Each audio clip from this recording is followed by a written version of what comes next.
শরীর স্বাস্থ্য খারাপের কারণে আপনি বিদেশ যেতে পারছেন না, আপনি কোথাও চাকরি পাচ্ছেন না। কথায় আছে স্বাস্থ্যই সকল সুখের মূল। আপনার যদি স্বাস্থ্য ভালো না থাকে, আপনার শরীর সুস্থ না থাকে, তাহলে আপনি এত টাকা পয়সা দিয়ে কী করবেন?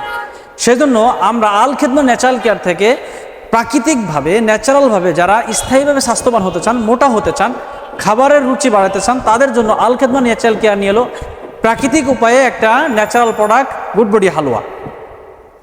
এই গুডবডি হালুয়াটা যারা সেবন করার ফলে স্থায়ীভাবে স্বাস্থ্য হবে, রুচি বাড়বে, পেট ফাঁপা দূর হবে, কোষ্ঠকাঠিন্য দূর হবে, চেহারাটা সুন্দর এবং স্মার্ট হবে। এটা খাওয়ার পাশাপাশি কেউ যদি ব্যায়াম করে তার শরীরটা দৃঢ় এবং সুগঠিত হবে। আপনি চেহারা সুন্দর না বা আপনার শরীর স্বাস্থ্য খারাপের কারণে আপনি বিদেশ যেতে পারছেন না, আপনি কোথাও চাকরি পাচ্ছেন না স্বাস্থ্য খারাপের কারণে, অথবা আপনি বিবাহ শাদী করতে পারছেন না চেহারা নষ্ট হয়ে যাওয়ার কারণে, সেই জন্য আল খেদমত ন্যাচারাল কেয়ার এই প্রোডাক্টটা খেলে আপনার স্থায়ীভাবে স্বাস্থ্য হবে, সুন্দর চেহারাটা সুন্দর হবে, স্মার্ট হবে, আপনার সব জায়গাতে আপনাকে সবাই পছন্দ করবে। তাই যারা স্থায়ীভাবে মোটা হতে চান তারা সরাসরি আমাদের স্ক্রিনে দেওয়া নাম্বারে যোগাযোগ করেন।